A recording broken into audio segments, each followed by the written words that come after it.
Welcome to Anchored Not Anxious. This is where you gain a deep belief your life matters to God and discover the anchoring practices to manage anxiety and worry. I'm Terri Hutchinson, your host.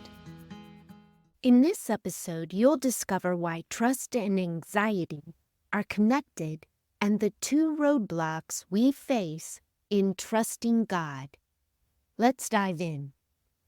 Over a period of 4 years, 9 hours a day, 5 days a week, I was immersed in a distrusting work environment and relationships.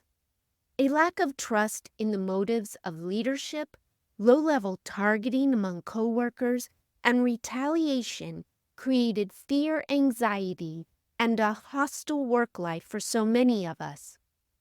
As I drove home from work one evening, I felt overwhelmed, so I selected a Christian radio station. As I listened to the artist sing, "He will not fail, God will not fail," I felt ambivalent. How long had I prayed for a different atmosphere at work? 4 years of hate and discord, despite my prayers for resolution. Did God just not care about the situation? And why would I doubt? Why would I question God's character or power? Because I felt beaten down, perplexed, and frustrated. Distrust altered my perspective. Trustworthiness, who is and who is not trustworthy, dominated my thoughts. Distrust created anxiety and worry for me. Who is for me? Who is against me out there? There is this crazy connection between trust and anxiety. High trust interactions reduce anxiety, while high distrust increases anxiety. The higher the trust, the less the anxiety. Distrustful experiences change the way you see and perceive people, programs, and companies. Guarding against generalizing, "nobody and nothing can be trusted," becomes difficult. Trust is a complex subject. There are a couple things you might not know about the concept of trust. First, recognizing the values, characteristics of trust is critical because the entities and people who hold these values are trustworthy.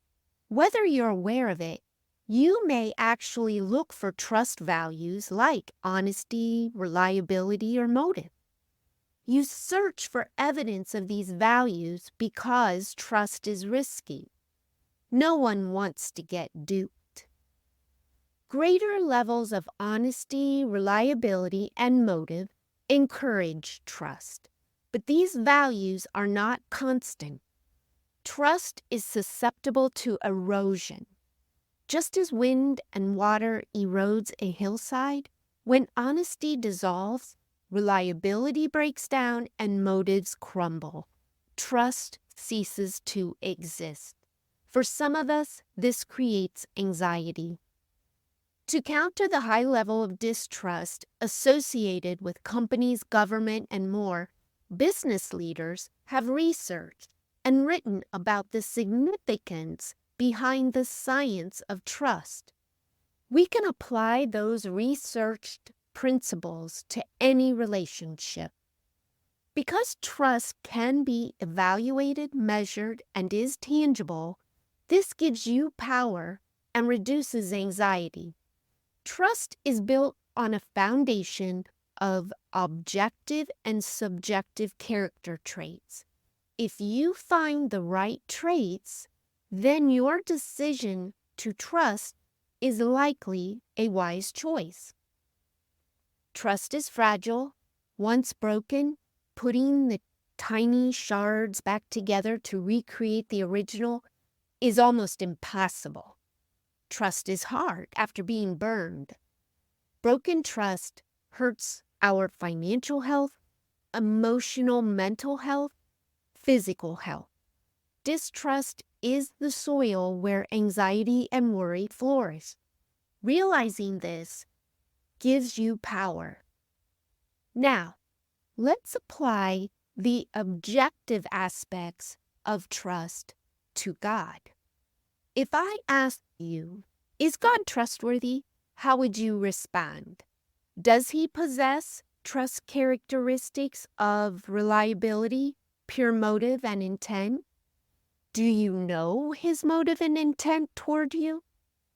Is it wise to be vulnerable and open your heart to him? Accepting Christ as my Savior, the expectation of other Christians was, I trust God. Whenever I asked how to trust God, I heard, why wouldn't you? He's God. It's like they expected me to just surrender and extend a bold, blind trust. If they knew me, they would have known that this was not on the table. I needed directions. I wanted steps. Telling me to trust God was pointless. Are you with me? Because I couldn't find anyone who could articulate what trusting God meant, it became a stumbling block. Some years later, I decided to map out the path to trusting God. By tracking God showing up over time, I proved to myself trusting God was my best option for more peace and a balanced mind. Of course, taking the trust God path has roadblocks designed to deter us. So if trusting God seems irrational to you, that's completely reasonable. When you have no relationship with God, then there's not going to be trust. Trust starts at relationship and how easy or hard it is for you to trust. Ask yourself these questions. How easy or difficult is it for you to trust? Do you automatically approach a situation or person with distrust? Are you in a situation, an environment, or relationship right now where there's more distrust than trust? If so, how might this influence your ability to trust? Do you believe God could be trustworthy? Do you feel God let you down when you attempted to trust him? Your answers show you the roadblocks you may have toward trusting God or anyone. The mental and emotional roadblocks can be huge. The number one roadblock concerns your experience with trusting God. If you feel he failed you in the past, your hurt, anger, and bitterness is a barrier. If you define God as punitive or unresponsive, this is an additional barrier. Getting to know God at a relationship level is how you discover his intentions toward you. It means learning who God is to you and who you are to God. The second roadblock has to do with lacking a history of God's faithfulness or trustworthiness. I get that it's hard to trust God when there's nothing to reference, no history of his faithfulness to you. You might be surprised to discover watching for how God showed up for us in the past forges path of trusting him now and in the future. Such memories become durable anchors, fortifying you when an emotional tsunami hits. Developing and or deepening your trust in God is worthwhile. To get you started, I've created a Trust Self-Assessment Part 1 worksheet, and you can access that at the podcast website. Use the worksheet to paint a picture of how trusting you are. Also, use the worksheet to reflect on what you want from a trust relationship with God. Well, that's it. Thank you for listening. Please fill out the comment box on the podcast webpage with your thoughts, what you think matters to me. Until next time.